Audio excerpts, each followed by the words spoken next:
বেদের মেয়ে জ্যোৎস্নায় আমায় কথা।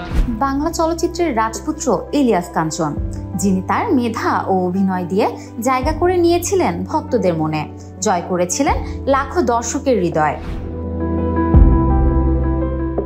এই অভিনেতার যাত্রা শুরু হয় 1977 সালে। 1983 সালে আঁখি মিলন সিনেমার মাধ্যমে আলোচনায় আসেন তিনি। এরপর আর পিছনে ফিরে তাকাতে হয়নি। উপহার দিয়েছেন শঙ্খমালা, গাড়িয়াল ভাই, বেনাম বাদশাহ, চাকর সহ অনেক সিনেমা।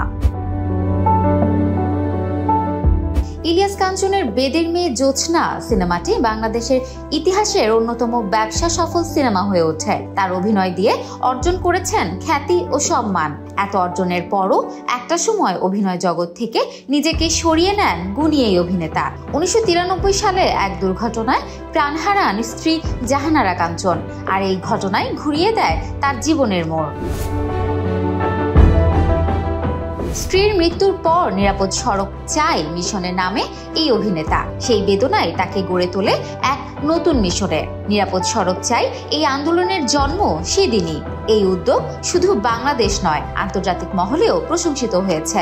2021 সালে জাতিসংঘ তাকে সেফ রোড অ্যাম্বাসেডর হিসেবে স্বীকৃতি দেয়। এছাড়াও 2018 সালে শিক্ষার্থীদের সাথে নিরাপদ সড়কের দাবিতে হওয়া আন্দোলনেও তিনি বিশেষ ভূমিকা রাখেন। নিরাপদ সড়ক নিয়ে মানুষের মাঝে সচেতনতা তৈরি করা এই অভিনেতাই পার করছেন কঠিন সময়। ব্রেন টিউমারে আক্রান্ত হয়ে গত 6 মাস ধরে তিনি লন্ডনে চিকিৎসাধীন অবস্থায় রয়েছেন। সম্প্রতি তার ছেলে মিরাজুল মঈন ও জামাতা আরিফুল ইসলাম এই তথ্য দেন।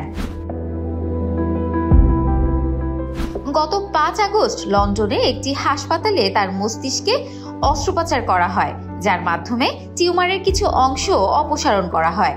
কারণ পুরো টিউমার অপসারণ করা জীবনহানি সহ প্যারালাইজড হওয়া ঝুঁকি রয়েছে।